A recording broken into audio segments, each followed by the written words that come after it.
दोस्तों, target with PS Parihar channel में आपका स्वागत है। आज की इस वीडियो में हम लोग बात करेंगे जूनियर शिक्षक भर्ती की।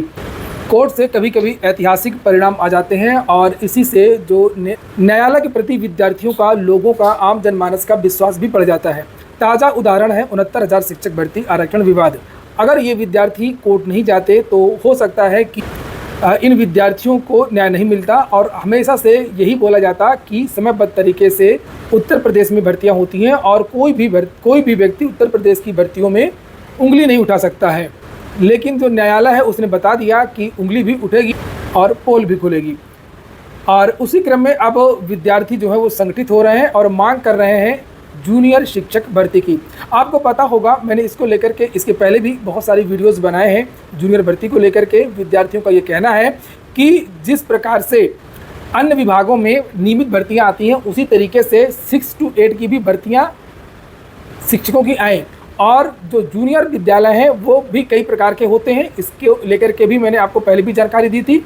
एक तो परिषदीय विद्यालय जूनियर विद्यालय, दूसरा एक होते हैं जीआईसी जहां पर 6 से लेकर के 12 तक की कक्षाएं चलती हैं, और तीसरा जो अशासकीय सहायता प्राप्त माध्यमिक विद्यालय जहां पर टीजीटी पीजीटी की भर्तियां होती हैं और वहां पर भी 6 to लेकर के 12 तक की कक्षा चलती हैं। कुछ ऐसे विद्यालय भी हैं और इसी तरीके के विद्यालयों का आरटीआई के द्वारा ये जानकारी मांगी गई, जिसे आप लोग यहाँ पर देख सकते हैं।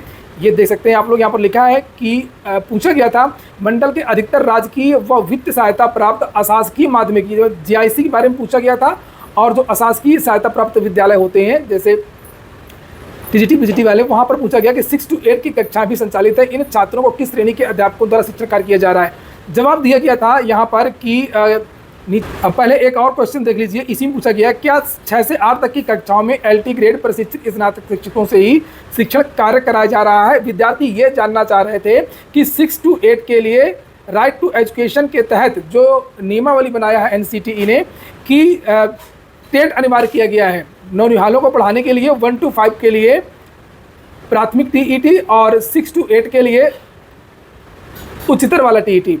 तो यहाँ पर जो भी 6 to 8 को पढ़ाएगा उस शिक्षक को उच्च वाला टीईटी पास करना होगा।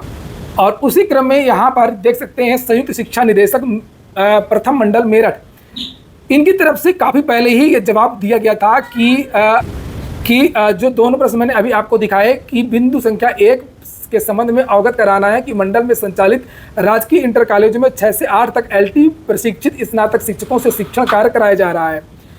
बिंदु संख्या 2 के संबंध में अवगत कराना है कि 6 से 8 तक एलटी प्रशिक्षित स्नातक शिक्षकों से शिक्षण कार्य कराया जा रहा है। पहले हम इसी की बात कर लेते हैं, अशासकीय माध्यमिक विद्यालयों की सहायता प्राप्त और एलटी की। बेसिक की बात मैं बाद में बताऊंगा। बेसिक का मामला अलग है, बेसिक परिषदीय विद्यालयों का मामला अलग है। उसमें चूंकि सरकार ने एक नियमावली ही बना दी है कि उसमें पूरे के पूरे जो पद हैं वो पदोन्नति से भरे जाएंगे। उसको लेकर के भी विद्यार्थियों ने चैलेंज किया है और विद्यार्थियों का कहना है कि उसमें कम से कम जो आधे पद हैं वो सीधी भर्ती से आने चाहिए। इसको लेकर के मैंने भी काफ़ी सारे वीडियोज़ बनाए हैं। कल इसको लेकर के सुनवाई भी है कोर्ट में। देखने वाली बात है कि नंबर लगता है या नहीं लगता है, जो भी चीज़ें मैं आपको बताऊँगा। कल पदोन्नति वाला मामला जो है और बेसिक का, उसकी सुनवाई होनी है, कल डेट है। लेकिन ये जो मैं आपको मामला दिखा रहा हूँ ये एलटी और जो जीआईसी विद्यालय हैं, आखिरकार उन विद्यालयों में 6 to 8 में कौन पढ़ा रहा है? तो यहाँ पर जानकारी दी गई है कि जो जीआईसी विद्यालय वहाँ पर एलटी के टीचर पढ़ा रहे हैं और जो अशासकीय सहायता प्राप्त विद्यालय है वहाँ पर जो है प्रशिक्षित स्नातक शिक्षक यानी कि टीजीटी की जो शिक्षक है वो पढ़ा रहे हैं। इसी तरीके से जानकारी अभी आप मेरठ देख रहे थे, उसके बाद में मैनपुरी से भी जानकारी प्राप्त की गई और ये कहा गया कि यहाँ पर सहायता प्राप्त उच्चतर माध्यमिक विद्यालयों में कुल संख्या 53 है। ये डाटा पुराना थोड़ा। 6 to 8 तक की कक्षा संचालित है और जनपद मैनपुरी में समस्त राजकीय माध्यमिक और राजकीय उच्चतर माध्यमिक विद्यालय कुल संख्या 20 है। ये पूरा डाटा दिया गया और मैनपुरी में भी जवाब दिया गया कि यहाँ पर अशासकीय सहायता प्राप्त माध्यमिक विद्यालय और इंटर कॉलेजों में 6 से 8 तक की कक्षाओं में प्रशिक्षित स्नातक और एलटी ग्रेड के जो अध्यापक हैं वो शिक्षण कार्य करते हैं। इसको लेकर के विद्यार्थी कोर्ट गए थे, जिसमें सचिव की तरफ से विद्यार्थी कोर्ट चले गए और विद्यार्थियों का ये कहना था कि जब ये एलटी की वैकेंसी आनी थी कि एलटी ग्रेड शिक्षक भर्ती में और टीजीटी में भी फिर टेट को लगाया जाए, जब इनसे आप लोगों को 6 to 8 के लिए पढ़वाना है तो फिर टेट अनिवार्य किया जाए।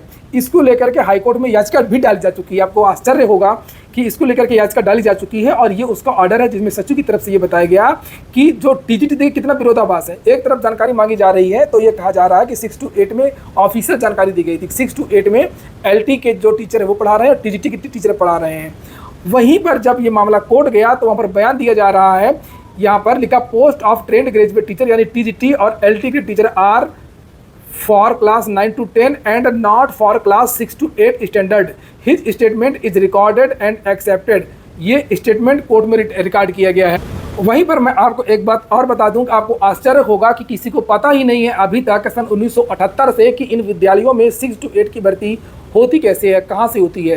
जूनियर जो बेसिक है उनके बारे में तो आप लोगों को पता है कि जूनियर में जो है वो पदोन्नति से आधे पद भरने का पहले प्रावधान था, लेकिन अब पूरा प्रमोशन कर दिया जाता है। तो यहाँ पर 6 to 8 के टीचर तो आ जाते हैं प्राइमरी से, लेकिन जो अशासकीय माध्यमिक विद्यालय हैं, जो इंटर कॉलेज है जहाँ पर 6 से लेकर के 12 तक की कक्षा चलती हैं, वहाँ पर ये कौन से शिक्षक हैं, क्यों टीजीटी से पढ़ा रहे हैं, क्यों सरकार जब 6 to 8 के पद सृजित किए हैं तो वहाँ पर शिक्षकों की व्यवस्था सरकार क्यों नहीं कर रही है। तो आखिरकार यहाँ तो भर्ती आ ही सकती है। जो नियमावली बनाई गई है पदोन्नति वाली, वो तो बेसिक की नियमावली है।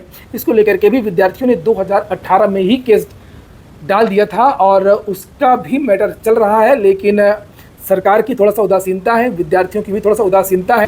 ये वो केस है जिसे आप लोग देख सकते हैं 2018 में डाला गया था। ये जीआईसी के लिए और अशासकीय सहायता प्राप्त विद्यालयों के लिए।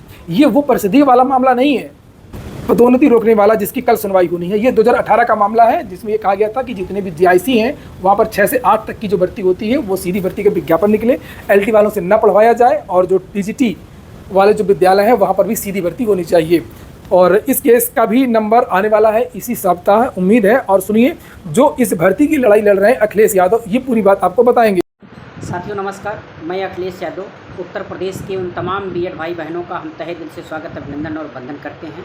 आज इस वीडियो के माध्यम से अशासकीय सहायता प्राप्त माध्यमिक इंटर कॉलेज जहां 6 से 8 की कक्षाएं संचालित हैं, शासकीय सहायता प्राप्त माध्यमिक इंटर कॉलेज जिसे हम राजकीय इंटर कॉलेज कहते हैं, जहां 6 से 8 की कक्षाएं संचालित हैं,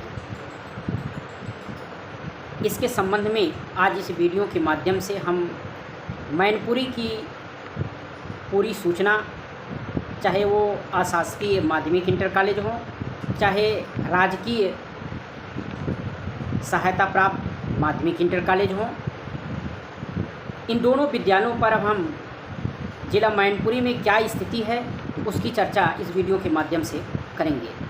मित्रों, मैं बताते चलूं कि मैनपुरी में कुल 53 अशासकीय सहायता प्राप्त माध्यमिक इंटर कॉलेज हैं, जहां 6 से 8 की कक्षाएं संचालित हैं। हमें आरटीआई द्वारा ये सूचना दी गई और इस आरटीआई में ये कहा गया है कि इन 53 जो माध्यमिक इंटर कॉलेज हैं जहां 6 से 8 की कक्षाएं संचालित हैं, उनमें टीजीटी के अध्यापकों के द्वारा कक्षा 6 से 8 के छात्र छात्राओं को पढ़ाने का काम किया जा रहा है, जबकि ये पूरी तरह से गलत है। क्योंकि एनसीटी की गाइडलाइंस ये कहती है कक्षा 6 से 8 के छात्र छात्राओं के अध्ययन और अध्यापन के लिए जो अध्यापकों की नियुक्ति की अर्हता है वो बीए बीएड उच्च प्राथमिक टेट है। लेकिन उत्तर प्रदेश सरकार टीजीटी के अध्यापकों के द्वारा पढ़वाने का काम कर रही है। 2017 में हमारे द्वारा तस्लीम की केस पे जजमेंट कराया जाता है और वो भी डबल बेंच का जजमेंट है। उस डबल बेंच के जजमेंट में ये साफ कहा गया है कि टीजीटी के अध्यापकों की नियुक्ति 9 to 10 के लिए होती है, नॉट फॉर 6 to 8। आज ये उत्तर प्रदेश सरकार हम लोगों की नासमझी, हम लोगों की न सक्रियता के कारण टीजीटी के अध्यापकों के द्वारा इन 53 विद्यालयों में कक्षा 6 से 8 तक की जो कक्षाएं संचालित हैं वहाँ टीजीटी के अध्यापकों के द्वारा पढ़वाने का काम किया जा रहा है। वहीं इसी मैनपुरी ज़िले में मैं आपको बताते चलूँ 20 राजकीय इंटर कॉलेज हैं। इन 20 राजकीय इंटर कॉलेजों में 5 ऐसे राजकीय इंटर कॉलेज हैं जहां 6 से 8 की कक्षाएं संचालित हैं। वहां 6 से 8 के छात्र छात्राओं को पढ़ाने के लिए एलटी के अध्यापकों का उपयोग किया जा रहा है। थोड़ी सूचना मैं आपको देते चलूं और कि इसके पहले आप लोगों ने देखा कि 78 के पहले सीटी चलता था। सीटी में कुछ वेतन विसंगतियां होने के कारण राज्यपाल महामहिम द्वारा सीटी को समाप्त करके ईएलटी में कन्वर्ट कर दिया गया और सीटी जो पहले था वो 6 से 8 के छात्र छात्राओं को पढ़ाने के लिए अध्यापकों की नियुक्ति होती थी।